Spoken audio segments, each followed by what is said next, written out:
Je vais vous parler de l'arbre du vivant et de comment le reconstruire. L'arbre du vivant, donc, c'est une espèce de généalogie de l'ensemble des organismes, une manière graphique de représenter les espèces des organismes en fonction de leur relation de parenté évolutive, de leur parenté phylogénétique.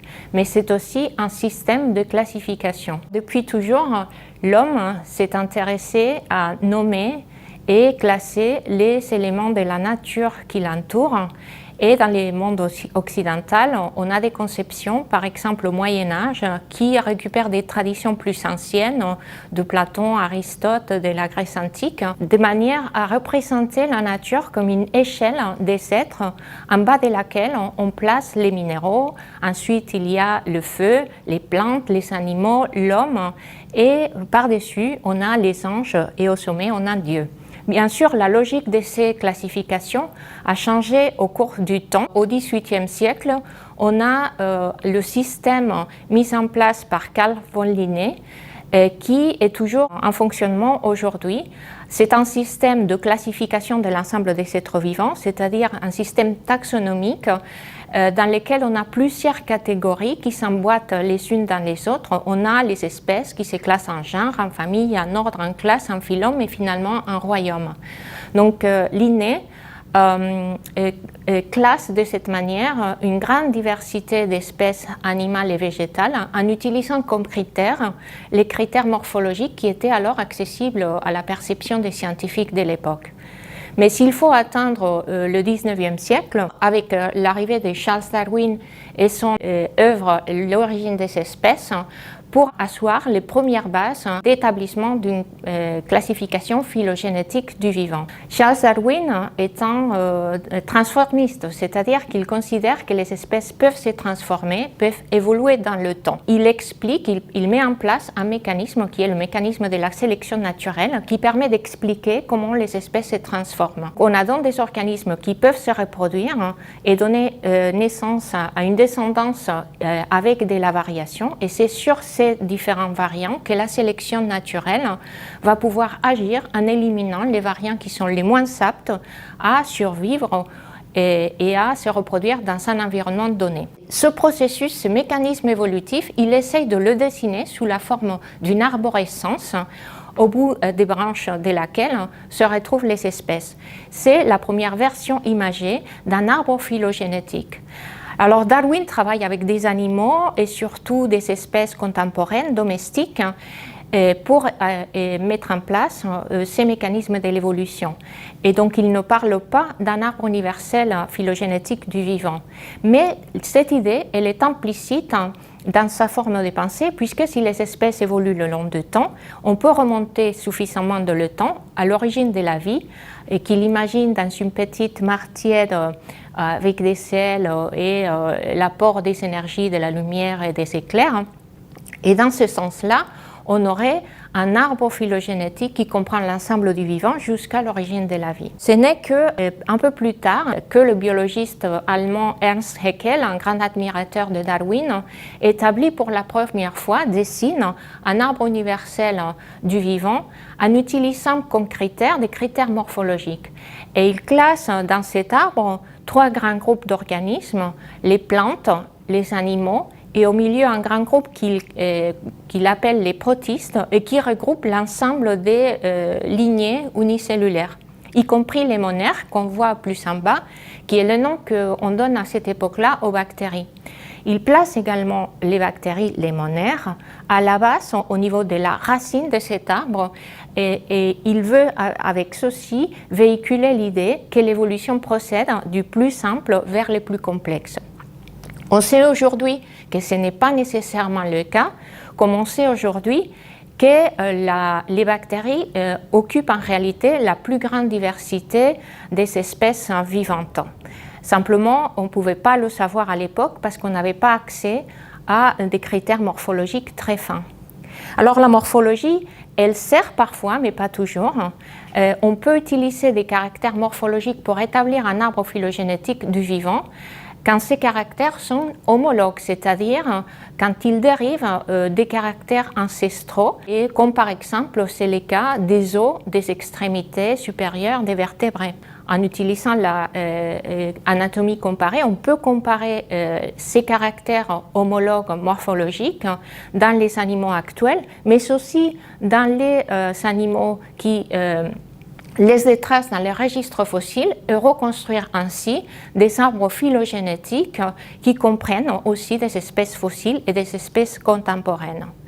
Cependant, la morphologie n'est pas un bon critère de classification pour les bactéries, des organismes microscopiques avec des morphologies simples. Il y a une certaine variété de formes, pas assez discriminatoires, elles ne permettent pas de classer les espèces bactériennes en fonction de leur relation de parenté. Elles ne permettent pas de faire une classification naturelle, phylogénétique du vivant, à tel point que les microbiologistes de la moitié du XXe siècle désespèrent finalement de pouvoir établir un véritable arbre phylogénétique du vivant dans lequel incorporer aussi les bactéries. On manque des caractères homologues qui permettent de comparer les bactéries et les animaux, par exemple.